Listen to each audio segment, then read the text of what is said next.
Thank you, Superintendent Colohan.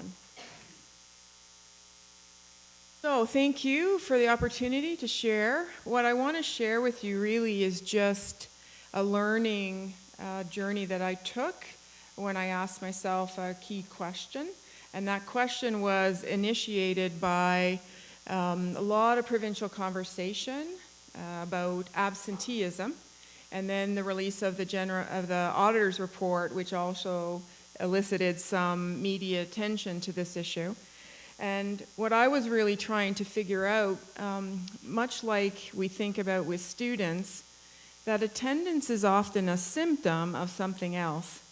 And it's complex, and there are multi-factors related to that.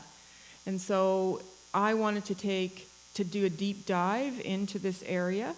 And what I discovered as I looked at that issue in terms of what contributes to high absenteeism, I uncovered another area that I think is really relevant to the goals that I had set this year, which was to really focus on the staff well-being component of our multi-year strategic plan in terms of student and staff well-being. And so what I would like to share with you and offer to you is some of the work that I found that has informed my thinking about how we might proceed in this organization to addressing staff wellness, because if we address staff wellness, then we also address student wellness. So this is just my opportunity to share with you some of that research that I found. And also it's to hopefully make some connections, as I made the connections, to articulate those for you so that you can see the alignment between some of this information and the work that you're doing on the ground with your school improvement plans. And hopefully you find that helpful. And the bottom line is, I cannot, as an individual in this organization, foster a positive work culture without the efforts of everyone. And it takes all of us working together to create the conditions for that to happen. And this is not a story about saying that Blue Water doesn't have a positive work culture. It's saying how can we enhance and move forward the work culture so that every employee in Blue Water, the 3,000 to 4,000 employees that we have permanent and part-time, feel valued and respected within our organization. Because ultimately we're all ambassadors for Blue Water District School Board. So thanks for the opportunity to share. It's about 45 minutes to an hour, and I'm certainly you're welcome to ask questions as we go along or hold them until the very end.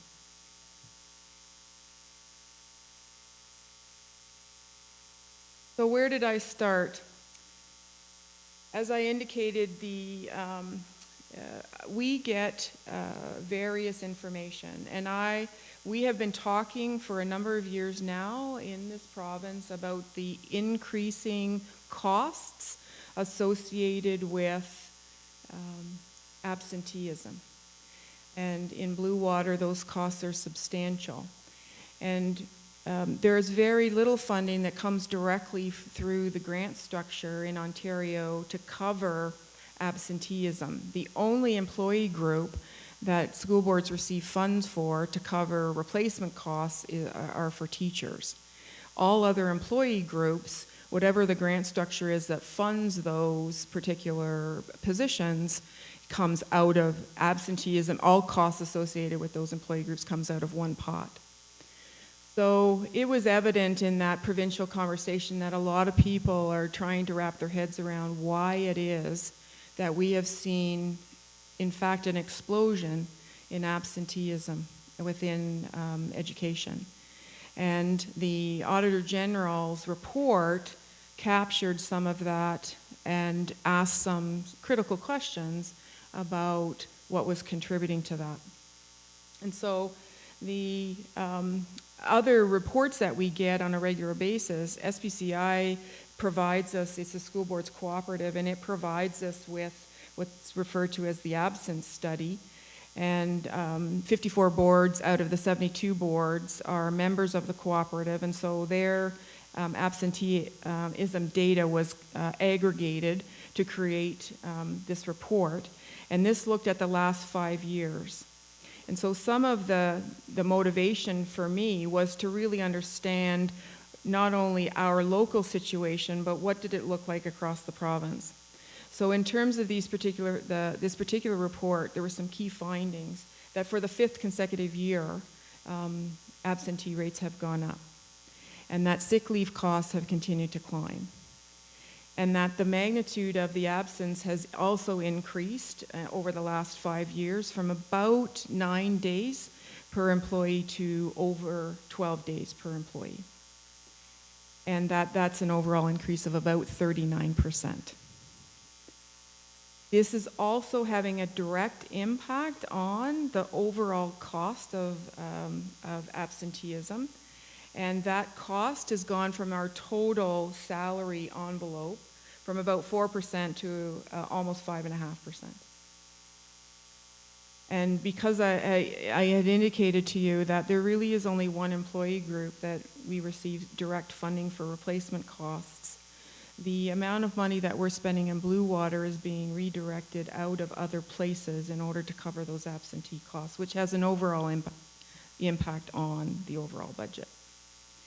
The General Auditor's Report, and this PowerPoint I will make available to you as well. It's posted. In case you want to read further these reports, but the General Auditor's Report substantiated these findings, found that a similar pattern was occurring across the province, across all school boards. Also, I was hearing through the Central Health and Safety Committee concerns from our various worker reps around workplace culture and about violence and in the workplace and aggressive students. And they were making a correlation between those conditions and staff wellness. And I was also hearing through our conversations with with the union presidents some similar commentary. And when I thought, so now I was starting to see that people were drawing a relationship between absentee rates and work culture. And I wanted to better understand that relationship.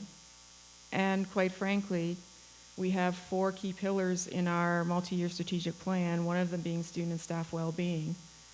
And you cannot ignore the comments from your staff if you are going to move the organization forward.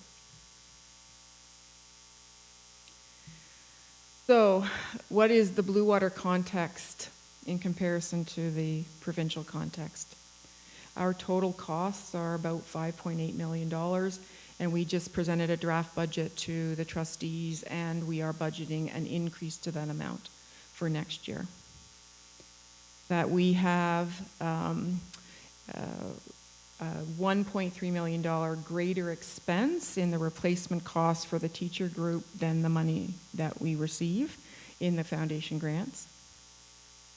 That we also, therefore, have to utilize a number of other funds from a variety of different grants in order to cover off those additional costs. In Blue Water, in the years between 2012-2017, we had a 38% increase in utilization rate from just under 9 days to over 12 days, so that mirrors the overall provincial pattern. And we also, this is where it got very interesting for me. So WSIB incidents, the claim amounts have increased substantially from about $153,000 to over $670,000. And that's a 438% increase. So remembering that WSIB is related to employee health and safety and injury on the job. And so that was a big concern for me to see that the growth in the cost, but more importantly, the growth in the claims. We don't want our staff injured at work. Also, there's some evidence in the usage of our employee and family assistance program, and so we get a quarterly report for that, and I was interested in better understanding what our employees were trying to access in terms of information, and whether or not there was a relationship between the information they were looking for and their wellness, both at home and at work. And so they were accessing information on mental health, personal relationships, personal stress, and work-related issues. We also have seen, we had a steady increase in student achievement for a number of years, and we're in a cycle of downward decline, and in all areas, reading, writing, and mathematics. And we're also beginning in a decline in our graduation rates. And so my questions after looking at the Blue Water context is there any relationship to staff wellness and student achievement outcomes for students, for their ability to be resilient and bounce back from issues at work, and or does it put them at greater risk? If their well-being is at risk, does that put them also at risk for greater injury? So these were the questions that I was asking myself as I was uncovering this information. So we have to remind ourselves that it is one of the key priorities of our strategic plan, and it was one of the things I wanted to focus on specifically in my role as director. What I found as I was reading the auditor's report, when the media was reporting on that, they referenced Morneau and Chappell survey that had been done, and Morneau and Chappell are they do our employee and family assistance program that they had done back in October of 2016. And so I went and found that report because we didn't have a copy of it. And it was a survey that they had done with employees and supervisors or managers in 2016, and there were over 1,000 respondents. So the findings, this is where I started to find some connections to these issues. 2/3 of all the respondents had experienced at least one of these organizational changes with their current employer. And so those changes were team restructuring, downsizing or layoffs, job redesign, redesigning the physical workspace, and mergers. And you might say 20 years ago, we had mergers in education. We brought together school boards. Those marriages weren't always pleasant, but we had a huge merger in education. But what was interesting was that job redesign emerged as the #1 area of change that had a negative impact on the employees. And job redesign can be adding different responsibilities, changing your job title, changing your responsibilities. But these are not things that would be uncommon in education. All of these things we would experience in education. So the strongest correlation in the research was with job redesign. And there was a strong correlation to sick leave for both physical and mental health. So now I have some proof that there actually is things that we do within the work culture or within the work environment can have a direct relationship on both the physical and mental health of our employees. But we all have to remember the fact that change is normal, and it's the new normal, and it happens all the time. A lot of it we can't control. It is how do we respond to that, and how do we cope with it? And it's also important for us as companies and employers to understand that there is an impact, and that we have to consider ways in which to address that impact.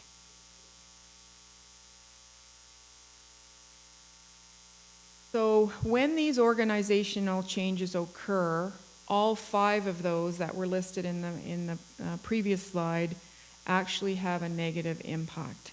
If an employee has experienced even one of those, it can have a negative impact on them. And so the impacts are related to their perception of their employer, their impact on their health and well-being, and also a negative impact on their job performance. And so we now have a clearer understanding of what those organizational changes are that actually can have a negative impact. And they have a negative impact in different ways, and it's really important to understand that because in order for us as ambassadors of our organization, if we have a negative impact or perception about our employer, we tend to take that out into the community. And so if we create a positive work culture and people feel more positive about the work that they do, they feel more respected and valued, then they will be more positive ambassadors for the organization as well.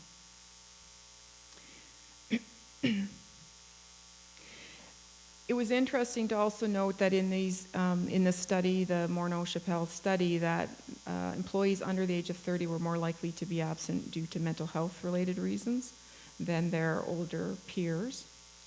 And that the majority of the respondents, 61% of them, said that their co-workers had a positive impact on their mental health. And the importance of the co-workers in creating, in that environment, creating the social connections, of building the relationships, was critical to everyone's well-being.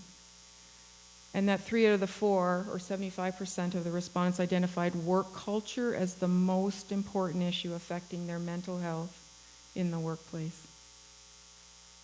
So where I started in the beginning was looking at what might be contributing to this massive increase in absenteeism, and slowly through looking at some of the evidence that's out there, starting to see the concept of work culture really emerging as something to pay attention to. And this was substantiated in the research in that when they broke it down in terms of the issues that impact on mental health. They found work culture was the largest area. On the graphic, it looks the same as employers' willingness to get help. There was a slight difference there, just rounded up to the same. But those two things were really critical. Employee coping skills and resilience was another issue that contributed to that, reducing stigma among employees, reducing stigma among managers, and concerns about employees returning from disability leave. These were the factors that impacted mental health the most. And so this, again, was my evidence to say you cannot separate the two. That absence is a symptom of something else, and it's complex. And definitely there's a relationship between work culture and well-being. Those were from the employee side in terms of their, the findings. When they asked managers and supervisors specifically, managers also identified issues, and a lot of the same issues. But the 3 highest areas that they thought contributed to absenteeism was a negative work culture. Absenteeism was contributing because it was, as employees are away, it disrupts the workflow, productivity, all those kinds of things. And a term that I had not heard before, but understand the concept, is presenteeism, which they related to employee engagement. And so a reduction in employee engagement, or being present in your work, was also identified by managers as impacting. So it was one thing to just define and see if there was actually a relationship, and based on the evidence, there's definitely a relationship between employee absenteeism and work culture, or negative work culture. And so it's one thing to define it, that's the what, but then what do you do about it? What action can we take to actually address it, and how do we actually approach that? So I went out on a search to look for what we could be doing in our roles, whether we're employees or whether we're in supervisory or leadership roles. What is it that we could be doing to address this and increasing the positivity within the work culture? And so there is a growing body of evidence. It's not really large, but it is growing. A body of research related to positive organizational psychology. And so this Harvard Business Review article was a good overview of that. And there is evidence that a negative work culture is harmful to productivity over time. that a positive work environment will lead to dramatic benefits for employers and employees, and that we have to get past this assumption that, if you just can grin and bear it and pull up your bootstraps, everything will be better. That people cope with it in different ways, and we need to recognize that, and we also need to see that it's a win-win for everyone if we can work on this together. So there are costs associated with a negative work culture. It impacts on the stress, which also impacts on health. It contributes to disengagement or that lack of presenteeism, and can result in a culture of fear. And it can also result in a lack of loyalty to the employer.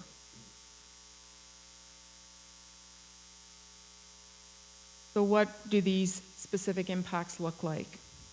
Well, in terms of stress and health, that those work environments that were considered to be high pressure, they had a 50% greater increase in wellness-related issues.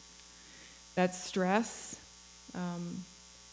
despite the fact that we don't like to see ourselves as a hierarchical organization, we are, all institutions are, and that the lower you are in the hierarchical rank, the higher your chances are. Specifically, they found a link with cardiovascular disease and death. So we have a vested interest. If we care about one another, we have a vested interest as an organization to ensure that we address this issue. It also, in a study, this comes out of Scandinavia, Anna Nyberg found that when she interviewed 3,000 employees in this area on work culture, she found that the results showed a strong link between leadership behavior and heart disease in employees. And that she concluded in the study that, along with her researcher colleagues, that when managers lack certain skills, the risk of suffering a heart attack increases by 40% for men. They did not disaggregate for women in this particular study. And that this was the first time leadership was so clearly connected to physical health, and that bosses have a great impact on us. And she humorously quoted or responded as an overall result of this that really stress-producing bosses are literally bad for your heart.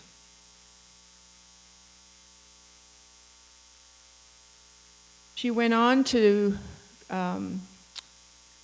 conclude that there really are 7 key things, 7 key skills, or 7 key abilities that leaders can develop in order to protect employees' health. Our employees don't always agree with our decisions, but they are in much better position to cope with them if they understand where they came from, what the rationale was for them, that we're clear about what it is that we expect from them, particularly what direction we are going in as an organization. And that giving a mandate and the required information to our employees so that they are able to perform their tasks appropriately. It's much like the work we do with students in our talk about assessment and evaluation. We want no surprises. You don't want surprises in your roles either. You ask your staff to make sure they give you heads up about things, that you work to try to understand what your roles and responsibilities are so that you can perform them effectively. And all our employees are like that. They perform better and feel better about their work when they understand what's expected of them. It's not about giving orders. It is about listening to our staff. And also, our staff want to know that they have an opportunity to share their ideas and that those ideas will be valued. Being fair and not favoring certain behavior or certain people in an unpredictable way is important as well, and that leads to that sense of security. No one likes to be surprised by things, and so that predictability is really critical. Offering support and encouragement when work is going well, and friendly criticism if something is not working. There was a study done with students where they were asked would they prefer to get a 0 or would they prefer to get 100. And the students said they didn't want either one of them because it doesn't tell them anything. They want the feedback. And our employees are no different. They want to do a good job. Everybody wants to do a good job. And they want to feel like that's appreciated. They want also work to be fun and meaningful. And so thinking back to the role that our peers play, when we have a support network at work and we have a friendly social environment, that is helpful to everybody. It makes worth getting up in the morning and coming to work. And also creating a good group that can collaborate with one another. When you see students collaborating with each other and they're engaged in the learning, you can walk through a school and it brings smiles to your faces. It brings smiles to your teachers' faces. Staff like to collaborate as well. Not everyone wants to collaborate in the same way, though, and so understanding our staff is really important as well. This is one that we have wrestled with for a number of years, and we went through in Bluewater several years ago, about a decade ago, we did some organizational health and wellness surveys. And this concept of culture of fear emerged a lot. And I think we have to really try to understand what this means and what we need to do to avoid it. And so ongoing stress created by feeling pressured all the time can create in some of our employees this sense that everything is high stakes. That if I do one thing wrong, I'm going to be fired. It's not always rational, but it feels real to the people while they're in it. And there's a real strong connection between this and resilience and our ability to bounce back. And so, in fact, this summer when we have our symposium, our administrator symposium, we're going to look at this concept of resilience a little bit and have further conversations about this next year. And also, staff need to feel, and you and I need to feel engaged in the work that we do. We need to feel, this is the crux of it. When you are engaged, you feel valued, secure, supported, and respected. And that truly is the definition of a positive work culture.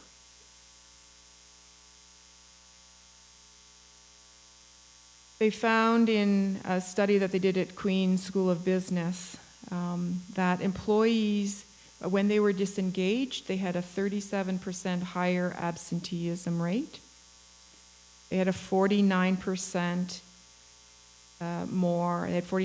more accidents, and they made 60% more errors and defects. So I started to see a connection here to the increase in WSIB claims and the costs associated with those.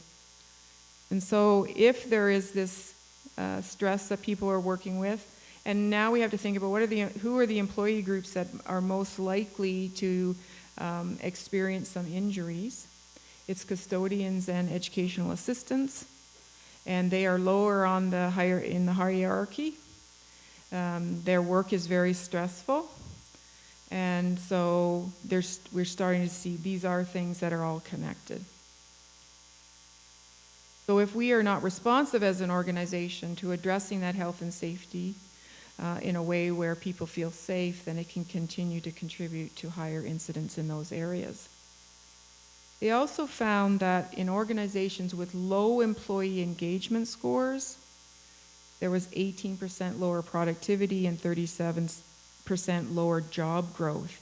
And this was a really interesting finding, that in organizations with highly engaged employees, they received 100% more job applications. And this is something we need to think about in rural Ontario, and in Bluewater specifically, around succession planning and about hiring the best people, is that now we're seeing not only is there a connection to productivity, but there's a cost associated with running multiple job fairs, multiple interview processes. And that was an interesting finding. And so we should care about that.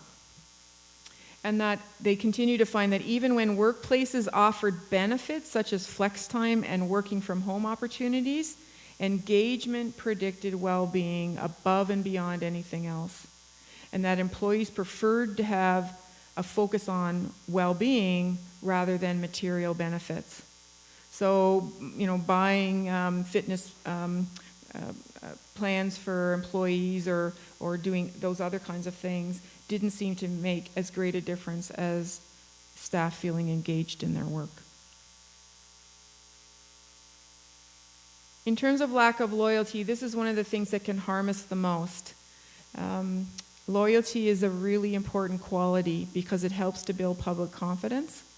And if the public do not have confidence in our organization, they do not place their children in our care. And so loyalty to the organization, loyalty to the employer, loyalty to each other is really critical.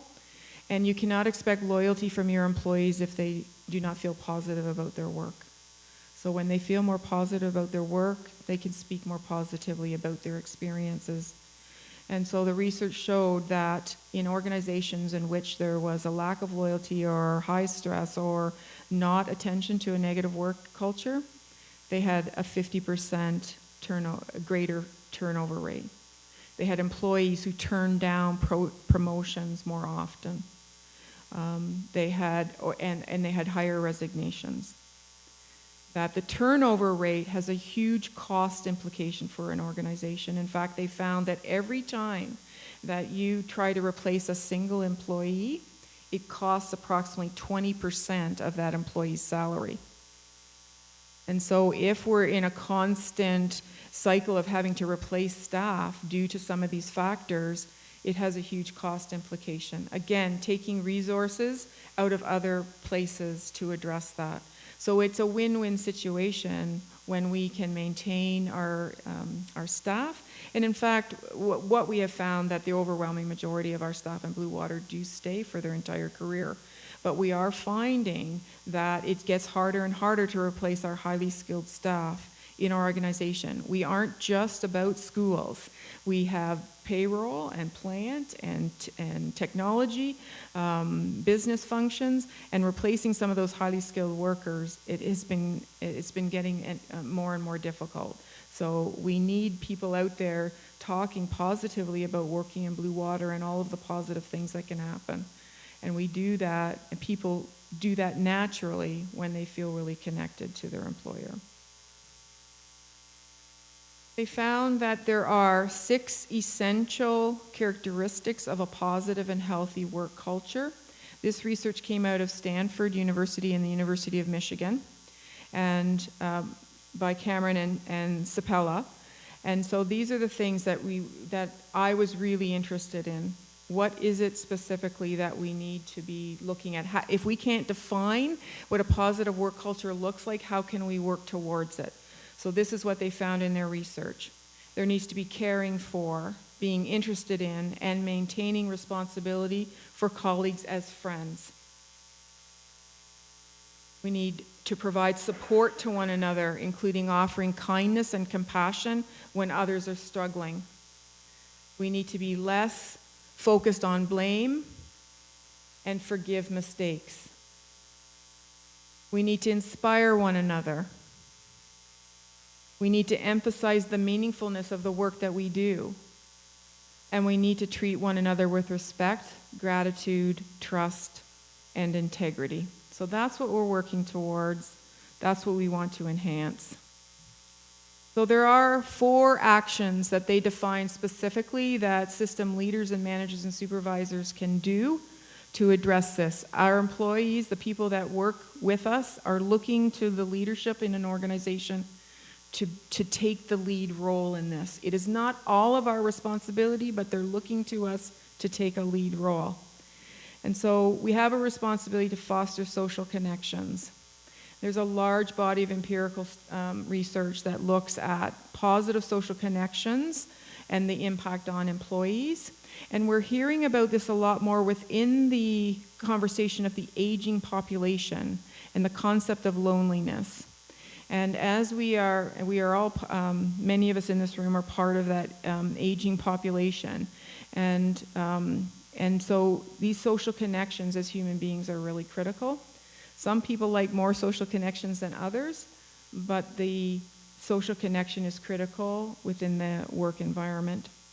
And when we foster that, our employees are less sick, they recover faster from surgery, they experience less depression, they learn faster and remember longer, they tolerate pain and discomfort better, they display more mental acuity, and they perform better in their job.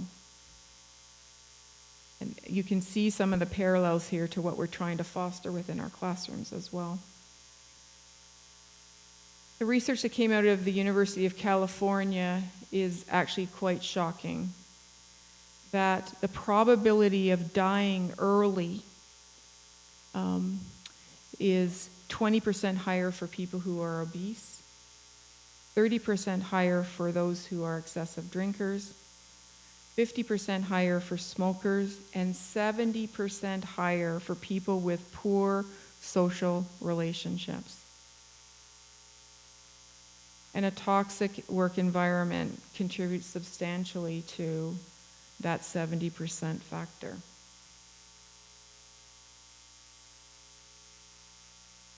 We need to show empathy. Empathy is linked to resilience. And as system leaders, we can have a huge impact on how our employees feel. They actually did a brain imaging study that showed that when employees were asked to recall an unkind or unempathetic boss, they showed increased activation in areas of the brain associated with avoidance and negative emotion. And the opposite was true when they were asked to think about an empathetic boss.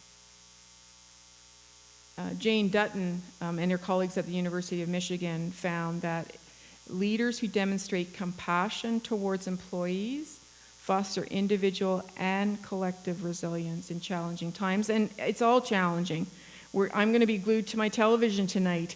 Tomorrow is going to be a different day for us. We might not see it right away, but it's going to be different in education. And it's going to be substantially different than what we've been accustomed to for the last 15 years.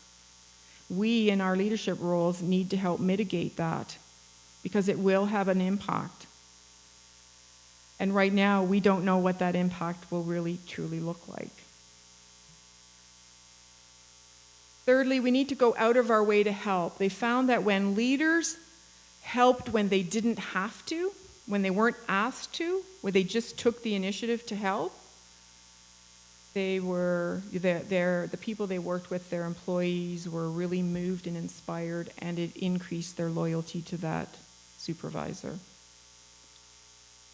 This leads employees who are more likely to go out of their way to be helpful and friendly to other employees. It creates a self-reinforcing cycle. It's that, what's the term? Passing forward, what's the term? Paying it forward, and it's acts of kindness, and it's all those things. And really, what it does is it creates the conditions where the people we work with feel safe to come and talk to you about things. And it's not that you can solve all the things they want to talk to you about. In most cases, they just need someone to talk to. And so when we have, the term they used was self-sacrificing leaders, the staff were more cooperative, they trusted their leaders more, they were more productive, and they saw their leaders as more effective and charismatic. There's a thread that runs through all of this. When we talk about wellness, we're talking about relationships. And those relationships are also critical between supervisors and the people they work with their employees. And so in the fourth area, it was about making yourself accessible to talk with the employees. And sometimes, it's about noticing. It's about noticing, much like you have your classroom teachers notice when a child is having a bad day. It's really important for us to notice if our staff are having a bad day, or if they're having a great day, whatever. It's the fact of noticing is what makes the difference. and allowing them and inviting them into a conversation when it's not going so well. And as I said, they tend to trust their leaders more. They feel that their leaders have their best interests at heart, and they feel safer. And if you recall the definition of being engaged, it's being valued and respected and feeling safe. And so creating that sense of safety is really critical. There was a Harvard study on the culture of safety within the workplace and psychological safety. And they, when leaders were inclusive, when they acted in a humble way, and when they encouraged their staff to speak up or ask questions or ask for help, that it led to better learning and performance outcomes in the workplace. And it also, and this was what I was really interested in, was it created a spirit of experimentation and innovation. And when folks feel safe enough to try new things or take risks, you can start to see how this is going to impact on the wellness of kids. This is going to have an impact in classrooms or in our departments or amongst our work groups, because we are freeing up our folks to be contributors, to think differently, to try new things. And that refreshes an organization and keeps it from going stale. Also, through the Sheffield University, they found that when staff felt empowered, and you married that as a leader with good training or good professional development, that it led to superior performance. Not just good performance, but superior performance. And the goal is always, I think, to help each of us shine, to be able to uncover the skills that we have and make people feel good about what they do. And so when leaders operate with a set of values based on interpersonal kindness, they set the tone for the entire organization. Adam Grant, who's a Wharton professor and wrote a book called Give and Take, found that leadership, kindness, and generosity are strong predictors of a sense of team and organizational effectiveness.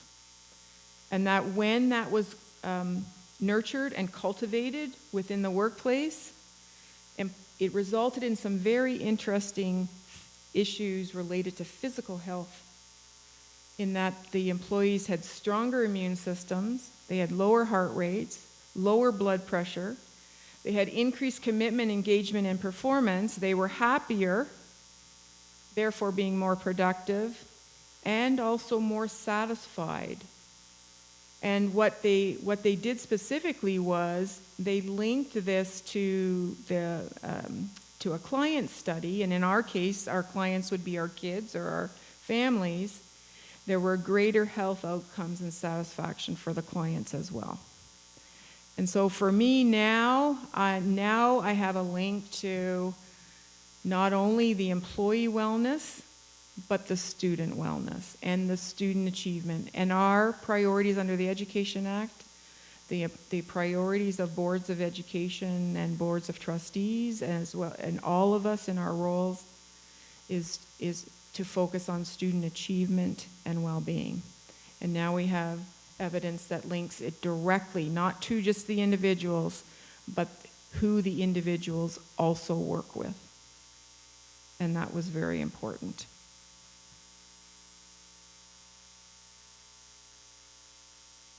Again, they found that there's a strong link to physical resilience, your ability to bounce back, to feel connected. So, in summary, where I started was, how are we going to address this growing issue related to absenteeism and the costs associated with that, and trying to understand if that was indeed a symptom of something else that we needed to address in our organization. And through that learning journey, I found real evidence that at the root of that, one of the issues, because it's complex, we're all in different stages of the life cycle. We do have an aging population. depending on whether you're at the beginning of the cycle of raising children or that you're at the still supporting them living in your basement, as well as aging parents. Depending on where we are in that life cycle stage, that can have a huge impact on our health and well-being.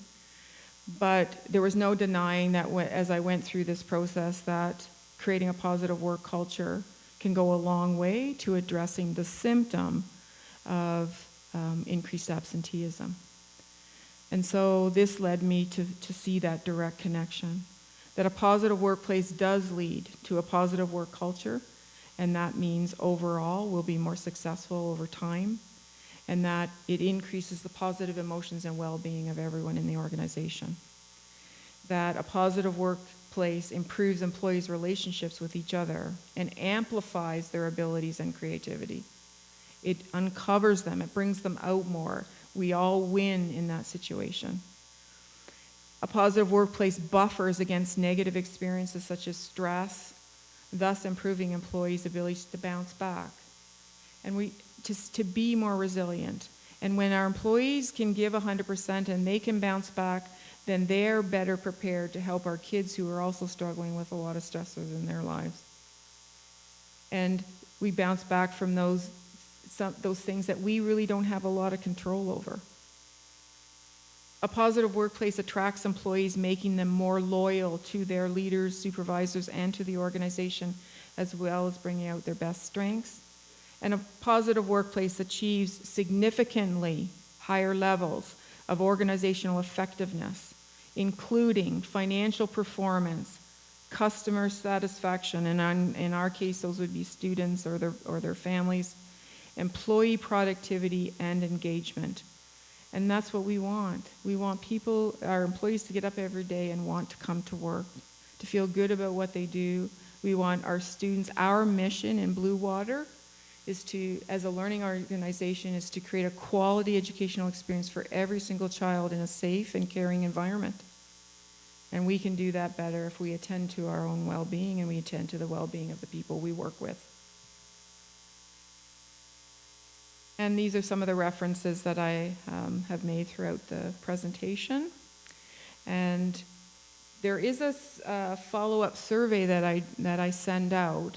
And so I will share the PowerPoint with you, and I will send you a link that you can go in, and I have a 2-question survey for you to complete. Basically, it just addresses where you think on a continuum our board work culture is and where your school work culture is on that continuum of 0 to 10.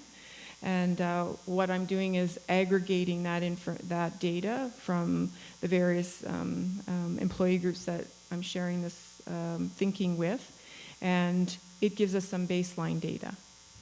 And then from there, we can move forward working with the Organization Health and Wellness Committee, which has representation from all of the employee groups, including the administrators, where we can set some real goals and try to move our organization along that continuum and really try to understand what we can do within Blue Water to make it the best possible place to work and to learn and to be proud of. And that's really what my motivation was from the very beginning. So I'll send that link out to you, and please participate in that. It's very helpful to us. So at this point, that's really it, and I'm happy to take any comments or questions that you might have.